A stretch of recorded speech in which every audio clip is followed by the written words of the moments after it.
Hello बच्चों, कैसे हैं आप लोग। आपका स्वागत है आपके online platform physics study by Rajeev sir. बच्चों, जैसे हमने लास्ट लेक्चर्स में पढ़ा था बलों के अध्यारोपण का सिद्धांत, वैद्युत बलों के अध्यारोपण का सिद्धांत, तो आज हम अपना नया नेक्स्ट टॉपिक पढ़ेंगे। ठीक है, और नेक्स्ट टॉपिक है वैद्युत क्षेत्र यानी कि इलेक्ट्रिक फील्ड। ठीक है, तो बच्चों स्टार्ट करते हैं अपना नया टॉपिक वैद्युत क्षेत्र इलेक्ट्रिक फील्ड। बच्चों वैद्युत क्षेत्र क्या होता है, पहले इसको समझेंगे कि वैद्युत क्षेत्र है क्या। जैसे बच्चों आप जानते हैं कि आवेश क्या होता है, आपको पिछले लेक्चर में स्टार्टिंग में जब हमने ये चैप्टर स्टार्ट करा था उस समय बताया था कि वैद्युत आवेश क्या होता है। वैद्युत आवेश क्या था कि द्रव्य का वह अभिलाक्षणिक गुण होता है जो वैद्युत प्रभाव या वैद्युत प्रभाव तथा चुंबकीय प्रभाव उत्पन्न करता है या उसे खुद अनुभव करता है। अब जैसे देखिए, इससे पहले हमने पढ़ा कूलाम का नियम। कूलाम का नियम यह था, मान लीजिए दो आवेश हैं, एक Q1 और एक Q2, एक Q1 और एक Q2। तो Q1 Q2 पे क्या लगाएगा, वैद्युत बल लगाएगा। वो आकर्षण भी हो सकता है, प्रतिकर्षण भी हो सकता है। ठीक है, और ये जो बल था कूलाम के नियम से होता है 1/4 πε0 Q/Q1 Q2/r²। ठीक है, 1/4 πε0 Q1 Q2/r²। अब यहां से क्लियर था कि जो बल होता है आवेशों की बीच की दूरी के क्या होता है, दूरी के वर्ग के व्युत्क्रमानुपाती होता है। अर्थात दूरी जब कम होगी तो बल बहुत ज्यादा होगा और दूरी जब बढ़ाते जाएंगे तो बल क्या होगा, घटता जाएगा। अब मान लीजिए ये Q1 Q2 पे बल लगा रहा है F। अब हमने क्या करा, यहां से Q1 को यहां से हटाया। अब हमने क्या करा, इसको यहां पे रख दिया। ठीक है, तो बच्चों दूरी बढ़ जाएगी और दूरी बढ़ने से इसके द्वारा Q1 के द्वारा Q2 पे लगने वाला बल क्या हो जाएगा, कम हो जाएगा। अब दूरी हमने और बढ़ा दी, यहां पे ले गए। ठीक है, तो अब ये बल क्या हो जाएगा, और भी कम हो जाएगा। तो बच्चों अब ये बताइए, अगर हम दूरी बढ़ाते जाएं तो इस Q2 को अगर कहीं भी रख दें तो ये Q1 उस पर बल लगाएगा, नहीं लगाएगा। यानी कि इस Q1 की भी एक सीमा होगी कि उस सीमा के अंदर ही अगर Q2 को हम रखेंगे तभी Q1 Q2 पे बल लगाएगा। अगर उस सीमा से बाहर हमने रख दिया तो Q1 Q2 पे फोर्स यानी कि वैद्युत बल नहीं लगाएगा। ठीक है, और उसी सीमा को हम कहते हैं वैद्युत क्षेत्र। अर्थात समझते हैं बच्चों इसकी डेफिनेशंस। ठीक है, यानी कि वैद्युत क्षेत्र क्या होता है। वैद्युत क्षेत्र का मतलब होता है बच्चों, जैसे मान लीजिए Q आवेश है तो वैद्युत क्षेत्र का मतलब किसी बिंदु आवेश अथवा आवेश समुदाय, यानी किसी बिंदु आवेश अथवा आवेश समुदाय। आवेश समुदाय का मतलब कई आवेश होंगे, तो किसी बिंदु आवेश अथवा बिंदु आवेशों के समुदाय के चारों ओर का वह क्षेत्र, चारों ओर का वह क्षेत्र जहां तक इस आवेश द्वारा लगने वाले अन्य आवेश पर वैद्युत बल को अनुभव किया जा सकता है।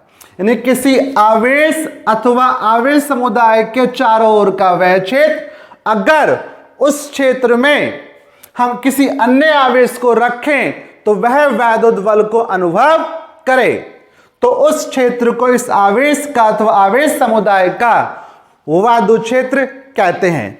अगर मान लीजिए इस आवेश का वैद्युत क्षेत्र ये है मान लीजिए, तो अगर इस क्षेत्र में किसी अन्य आवेश को रखेंगे तभी इस पे ये बल लगाएगा।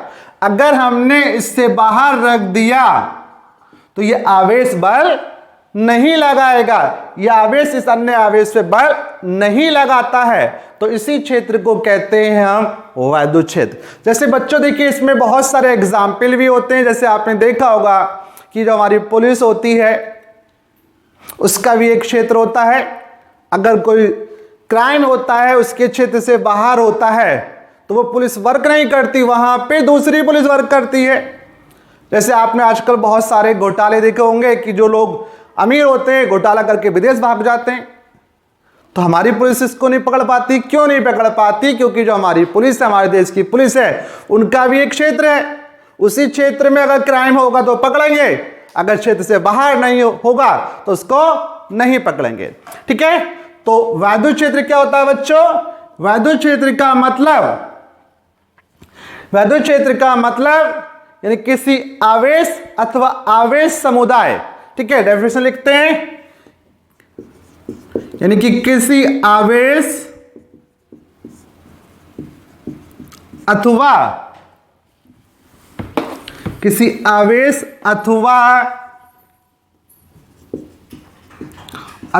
आवेश समुदाय के चारों ओर का वह क्षेत्र, किसी आवेश अथवा आवेश समुदाय के चारों ओर का वह क्षेत्र जिसमें उसके वैद्युत बल को अनुभव किया जा सकता है,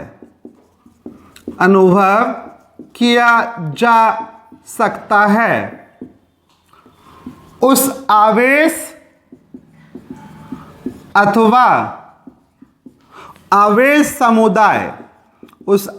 अथवा आवेश समुदाय का वैद्युत क्षेत्र कहलाता है। ठीक है, यानी किसी आवेश अथवा आवेश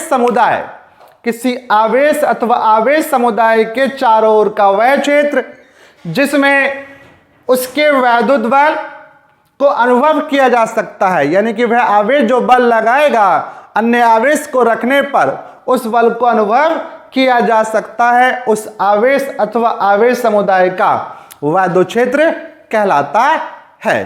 ठीक है, तो बच्चों ये हुआ वैद्युत क्षेत्र। ठीक है, आई होप आपको वैद्युत क्षेत्र क्लियर हो गया होगा। ठीक, अब बच्चों हम देखते हैं अपना नेक्स्ट टॉपिक। देखिए अब बच्चों हमारा नेक्स्ट टॉपिक है वैद्युत बल रेखाएं।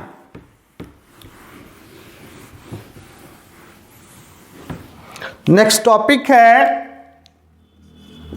वैद्युत बल रेखाएं। तो सभी बच्चे हेडिंग लगाएं वैद्युत बल रेखाएं, यानी कि इलेक्ट्रिक लाइन ऑफ फोर्स,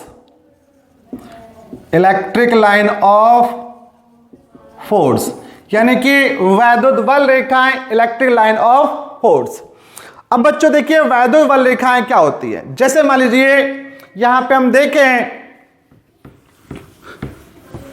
कि ये कोई आवेश है। ठीक है, तो इस आवेश का क्या होगा? एक वैद्युत क्षेत्र होगा। इस आवेश का क्या होगा? एक वैद्युत क्षेत्र होगा। और इस वैद्युत क्षेत्र में अगर हम किसी अन्य आवेश को रखें तो यह आवेश उस आवेश पे क्या लगाएगा? बल लगाएगा। यह आवेश उस आवेश पे क्या लगाएगा? बल लगाएगा। ठीक, और बच्चों हमने पढ़ा है, आपने भी पढ़ा है न्यूटन का गति का नियम। अगर किसी वस्तु पर हम बल लगाते हैं तो वह वस्तु क्या होती है? बल की दिशा में। वह वस्तु क्या होगी? बल की दिशा में क्या होगी? गतिशील होगी। जब वह कण किसी कण पे बल लगता है तो वह कण जो होगा बल की दिशा में क्या होगा? गतिशील होने का, गति करने का प्रयास करेगा। ठीक है, तो देखिए वैद्युत बल रेखा का मतलब ये हुआ कि अगर हम इस आवेश समुदाय, इस आवेश के वैद्युत क्षेत्र में किसी एक धन परीक्षण आवेश को रखते हैं, धन परीक्षण आवेश, इसको व्यक्त करते हैं बच्चों हम Q नॉट से। यानी क्या है धन परीक्षण आवेश? तो बच्चों समझिए धन परीक्षण आवेश क्या होता है। धन परीक्षण आवेश जो होता है, यानी कि धन परीक्षण आवेश एक मात्र काल्पनिक अति सूक्ष्म आवेश होता है। मात्र काल्पनिक अति सूक्ष्म आवेश होता है जिसके वैद्युत क्षेत्र का प्रभाव, जिसके वैद्युत क्षेत्र का प्रभाव, वैद्युत क्षेत्र का कोई प्रभाव नहीं पड़ता है। ठीक है, यानी कि धन परीक्षण आवेश मात्र एक काल्पनिक आवेश है। ठीक है, अति सूक्ष्म काल्पनिक आवेश है जिसके वैद्युत क्षेत्र का कोई प्रभाव नहीं पड़ता, यानी कि जो मुख्य वैद्युत क्षेत्र है हमारा, जो स्रोत का वैद्युत क्षेत्र है, उसके वैद्युत क्षेत्र पर कोई प्रभाव नहीं पड़ता है।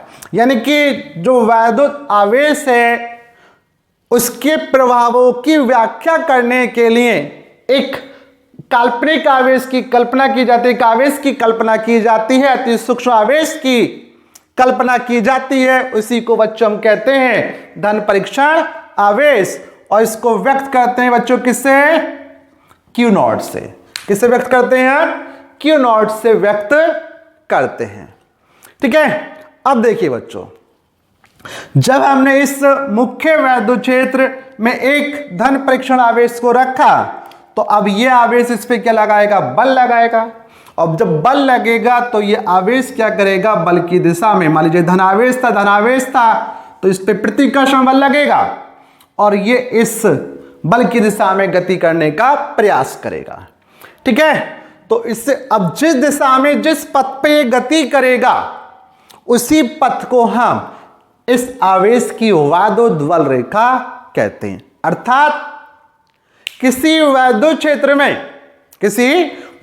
क्षेत्र में छोड़ा गया धन परीक्षण आवेश, किसी वैद्युत क्षेत्र में स्वतंत्रता पूर्वक छोड़ा गया धन परीक्षण आवेश जिस मार्ग का अनुसरण करता है, जिस मार्ग पे गति करता है, उसे उस आवेश की, उस क्षेत्र की वैद्युत बल रेखा कहते हैं। ठीक है बच्चों, तो लिखते हैं परिभाषा, यानी कि वैद्युत बल रेखा, वैद्युत बल रेखा, ठीक है, वैद्युत बल रेखा का मतलब यानी किसी वैद्युत क्षेत्र में,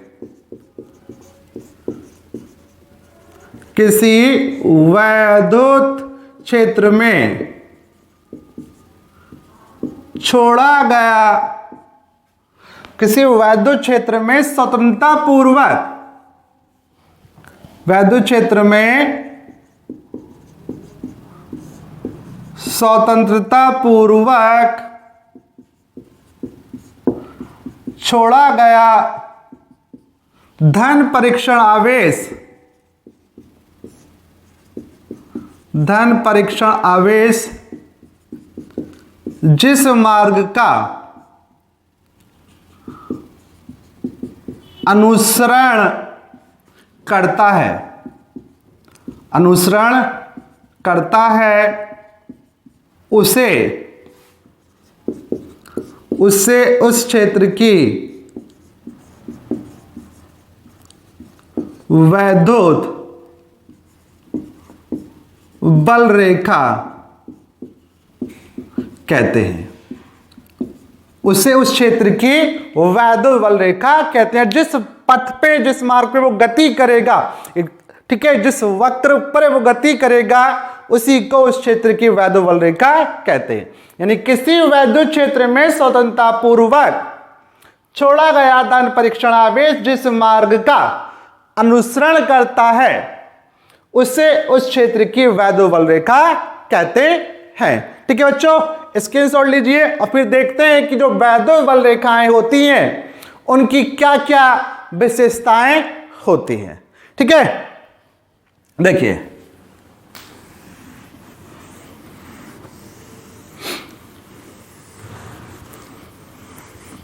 तो नेक्स्ट हेडिंग लिखिए, नेक्स्ट टॉपिक, वैद्युत बल रेखाओं की विशेषताएं। वैद्युत बल रेखाओं की विशेषताएं। ठीक है बच्चों, देखते हैं फर्स्ट विशेषता, या कह सकते हैं इसको हम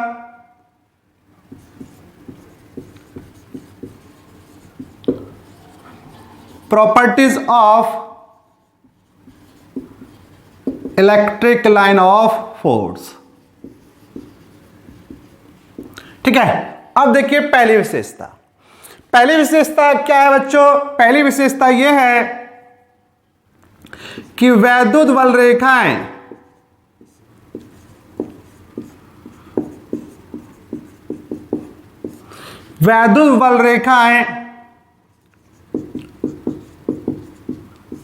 धनावेश से चलकर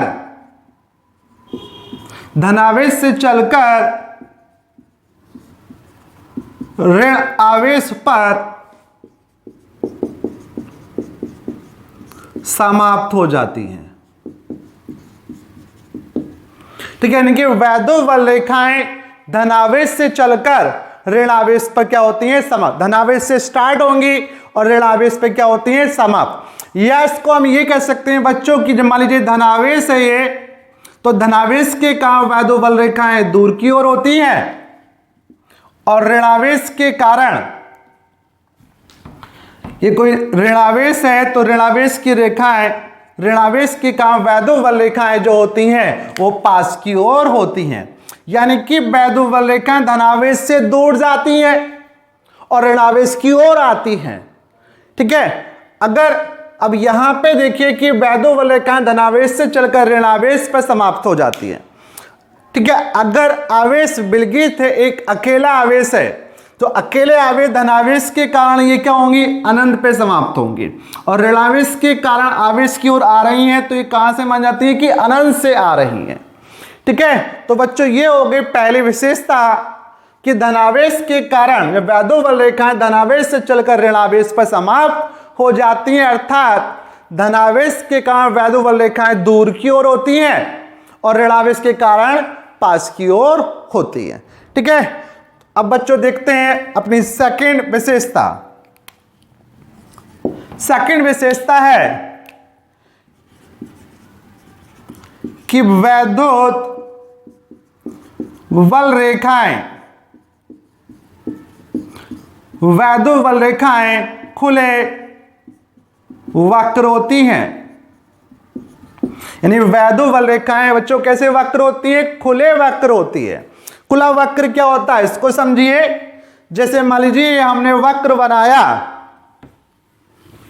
मान लीजिए ये वक्र बना ऐसे, तो इस वक्र को क्या कहेंगे बच्चों? हम इसको बोलेंगे हम खुला वक्र। क्या कहेंगे बच्चों?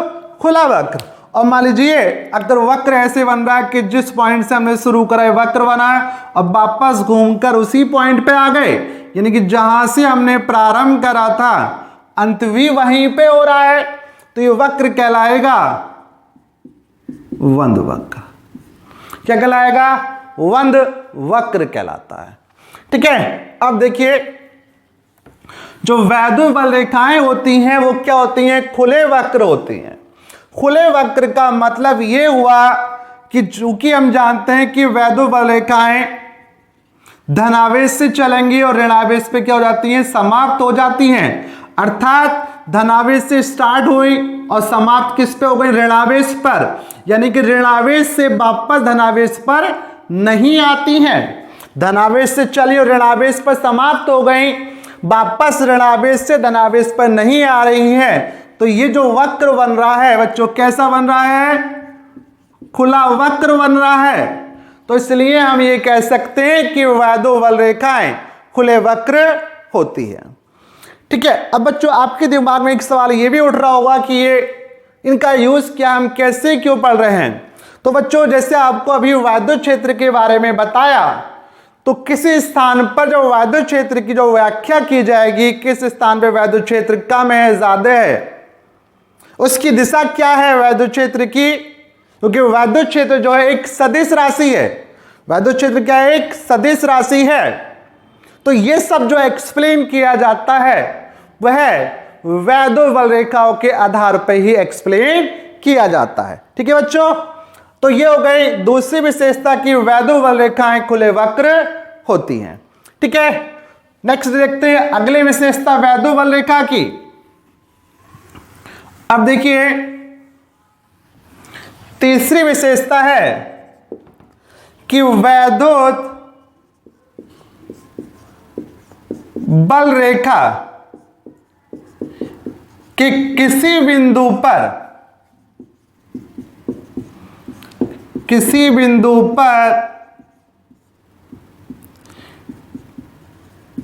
खींची गई स्पर्श रेखा उस स्थान पर परिणामी वैद्युत क्षेत्र की दिशा को व्यक्त करती है। ठीक है, यानी अगली विशेषता सबसे इंपॉर्टेंट विशेषता कि वैधोवल रेखा के किसी बिंदु पर खींची गई स्पर्श रेखा उस बिंदु पर परिणामी वैद्युत क्षेत्र की दिशा को व्यक्त करती है। यानी किसको व्यक्त करती है बच्चों, परिणामी वैद्युत क्षेत्र की दिशा को। जैसे अभी आपको बताया कि वैद्युत क्षेत्र जो है एक सदिश राशि है।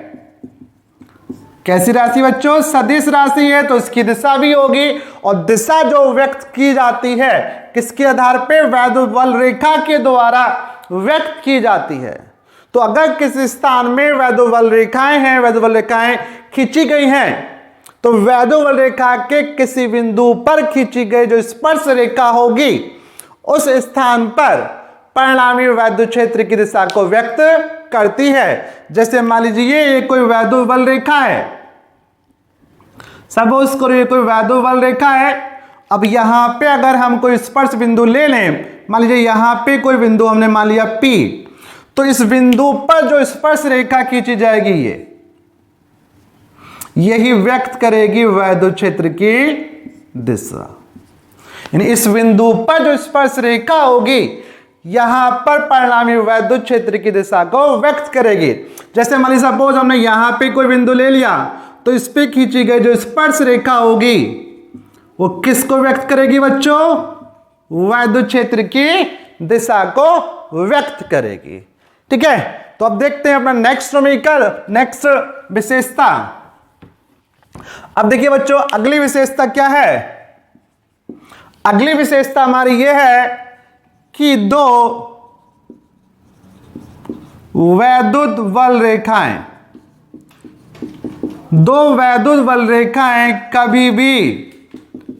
कभी भी एक दूसरे को नहीं काटती हैं। यानी कि दो वैद्युत बल रेखाएं कभी भी एक दूसरे को नहीं काटती, एक दूसरे को कभी भी क्रॉस नहीं करती हैं, एक दूसरे को कभी इंटरसेक्ट नहीं करती हैं। क्यों नहीं करती हैं समझिए। मान लीजिए हमने किसी स्थान पर मान लीजिए दो बल रेखाएं खींची और मान लीजिए दो बल रेखाओं ने एक दूसरे को यहां पे क्रॉस कर दिया, केवल मानना है। अब ये मत समझ लेना कि सर ने तो काट दिया गया, ठीक है, केवल हमने माना है। मान लीजिए यहां पे किसी क्षेत्र में दो बल रेखाओं यानी कि पहली बल रेखा और ये दूसरी किसी बिंदु पर क्रॉस कर दिया, मान लीजिए इस वाले बिंदु पर क्रॉस कर दिया। अगर यहां पे हम स्पर्श रेखाएं खींचें तो एक स्पर्श रेखा ये हो जाएगी और एक स्पर्श रेखा ये हो जाएगी। तो एक वैद्युत क्षेत्र ये हो गया यहां पर और एक वैद्युत क्षेत्र ये हो गया।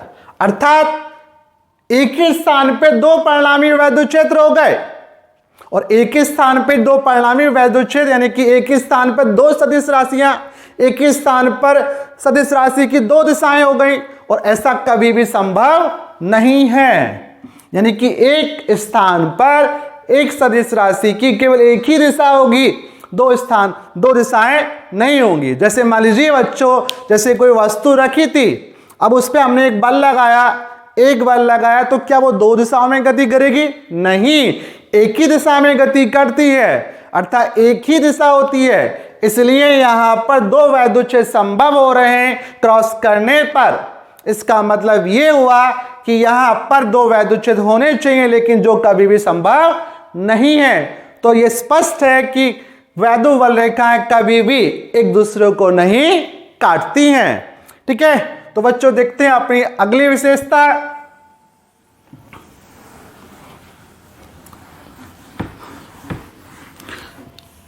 देखिए अगली विशेषता नंबर 5, अगली विशेषता होती है कि जिस स्थान पर वैद्युत बल रेखाएं, जिस स्थान पर वैद्युत बल रेखाएं जितनी सघन होती हैं, सघन का मतलब बच्चों पास या कह सकते हैं बहुत घनी, जिस स्थान पर वैद्युत बल रेखाएं जितनी सघन होती हैं उस स्थान पर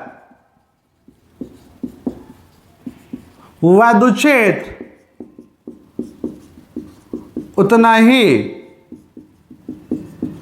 प्रबल होता है। जिस स्थान पर वैद्युत बल रेखाएं जितनी सघन होती हैं उस स्थान पर वैद्युत क्षेत्र उतना ही प्रबल होता है। जैसे समझिए, मान लीजिए हमने किस स्थान पर ये वैद्युत बल रेखाएं खींची,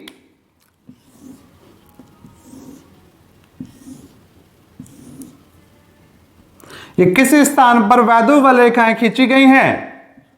ठीक है, अब यहां पे इस वैद्युत क्षेत्र में हमने दो पॉइंट ले लिए, एक बिंदु ये बी ले लिया और एक बिंदु ये ले लिया ए। ठीक है, तो यहां पे बच्चों देखा जाए कि बिंदु ए पर वैद्युत बल रेखाएं बहुत पास हैं, बहुत कंजस्टेड हैं, और यहां पे बी बिंदु पर बल रेखाएं बहुत दूर हैं। तो जिस स्थान पर वैद्युत बल रेखाएं जितनी पास होती हैं, जितनी सघन होती हैं, उस स्थान पर वैद्युत क्षेत्र उतना ही अधिक प्रबल होता है।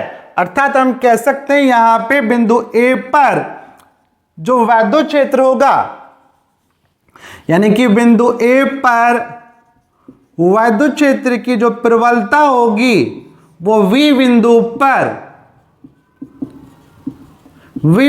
पर वैद्युत क्षेत्र की प्रबलता से अधिक होती है। ठीक है बच्चों, तो अगली विशेषता देखते हैं।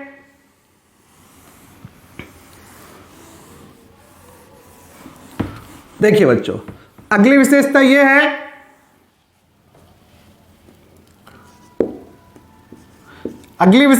कि वैद्युत बल रेखाएं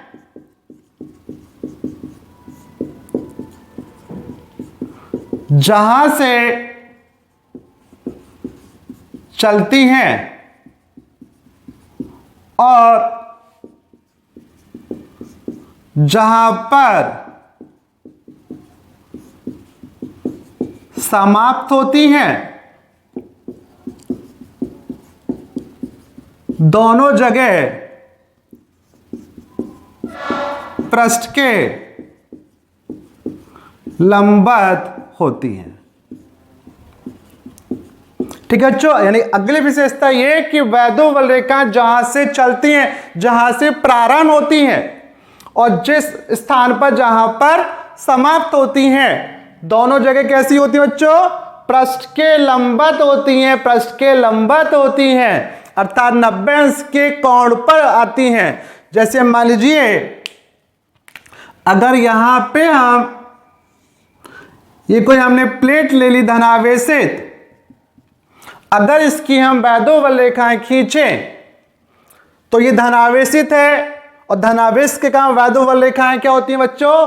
दूर की ओर होती हैं। किधर की ओर, दूर की ओर होती हैं, तो बल रेखाएं जो खींची जाएंगी इसके पृष्ठ के कैसे होंगी, लंबवत होंगी।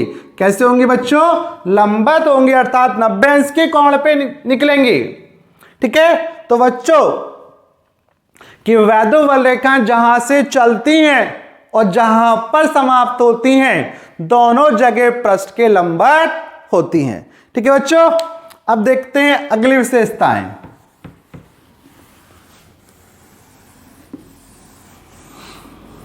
देखिए अगली विशेषता कि वैद्युत बल रेखाएं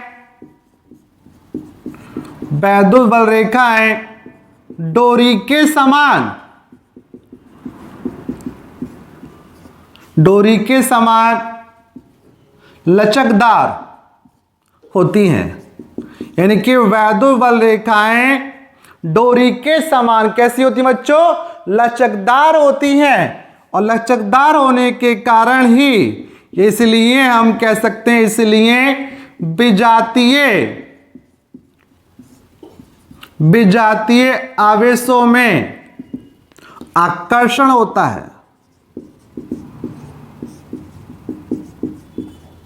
आकर्षण होता है, यानी कि जो वैद्युत बल रेखाएं होती हैं डोरी के समान क्या होती हैं, लचकदार, जैसे तार होता है उसको हम कैसे भी लचका सकते हैं, कैसे भी मोड़ सकते हैं। तो सेम उसी प्रकार से वैद्युत बल रेखाएं भी क्या होती हैं, लचकदार होती हैं। और लचकदार होने के कारण ही विजातीय आवेशों में क्या होता है बच्चों, वैद्युत आकर्षण। जैसे समझिए ये एक धनावेश रखा है मान लीजिए और ये ऋणावेश, तो अगर यहां पे हम वैद्युत बल रेखाएं इनकी खींचें तो वैद्युत बल रेखाएं जो होंगी वो धनावेश से स्टार्ट होंगी और ऋणावेश पे क्या हो जाएंगी, समाप्त। तो ये हो गई वैद्युत बल रेखा। अब बच्चों इसको हम देखें तो ये जो बल रेखाएं धनावेश से स्टार्ट हो रही है, ऋणावेश पे समाप्त हो रही हैं। तो ऐसा हमें लग रहा है कि ये जो डोरी है, जो लचकदार बल रेखा है, इन आवेशों को क्या कर रही है, पास कर रही है। यानी कि इनको पास मिलाने का प्रयास करें, इनको पास, लचकदार होगी यानी कि दबेगी, तो इसी के कारण तो ये आवेश पास आएंगे।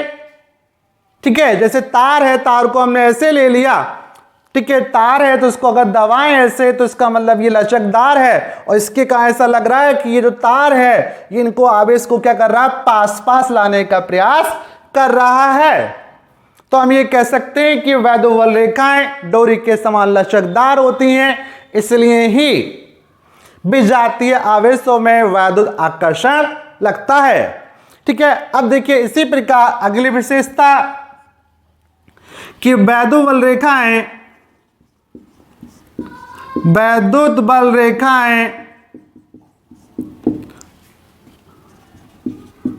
अपनी लंबाई के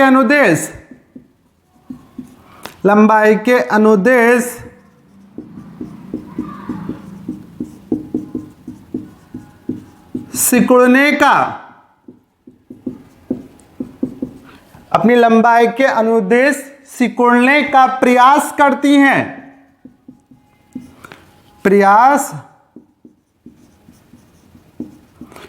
हैं, इसलिए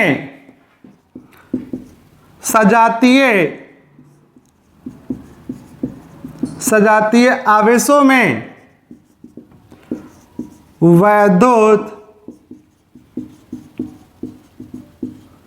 प्रतिकर्षण होता है। ठीक है, यानी कि अगली विशेषता की वैद्युत बल रेखाएं अपनी लंबाई के अनुदिश सिकुड़ने क्या कहते हैं जो सिकुड़ने का प्रयास करती हैं, इसलिए विजातीय आवेशों में क्या होता है, प्रतिकर्षण होता है। जैसे मान लीजिए ये एक हमने धनावेश लिया और एक धनावेश लिया, अगर इसकी हम बल रेखाएं खींचें तो बल रेखाएं कैसे आएंगी, ये दूर की ओर, इस प्रकार से, इससे दूर की ओर, ठीक है, इस प्रकार से दूर की ओर, ये दूर की ओर, ये इस वाले की खींचे बच्चों, ये दूर की ओर हो गई, ये दूर की ओर, ये दूर की ओर, इस प्रकार से। तो इसका मतलब ये हुआ कि ये के जो रेखा हैं, ऐसा लग रहा है कि ये बल रेखा है, ये जो आवेश हैं, ये जो आवेश हैं इन बल रेखाओं से क्या है, बंधे हुए हैं और बल रेखाएं इनको दूर कर रही हैं। बल रेखाएं क्या कर रही हैं, इनको दूर कर रही हैं, और दूर करने का मतलब प्रतिकर्षण लग रहा है। ठीक है, तो इसलिए हम ये कह सकते हैं कि सजातीय आवेशों में क्या होता है, प्रतिकर्षण होता है। तो बच्चों ये हो गई वैद्युत बल रेखाओं की मुख्य विशेषताएं। आई होप आपको हर एक विशेषता क्रिस्टल क्लियर हो गई होगी। तो बच्चों आज के लेक्चर को यहीं पे समाप्त करते हैं। आपको लेक्चर कैसा लगा कमेंट करना प्लीज। अगर लेक्चर पसंद आया हो तो लाइक जरूर कर देना, और जिन बच्चों ने मेरे चैनल को सब्सक्राइब नहीं कर रखा है तो प्लीज चैनल को सब्सक्राइब करना, और अपने सभी फ्रेंड्स के साथ अपने सभी ग्रुप में उनको शेयर भी करना। थैंक यू, धन्यवाद।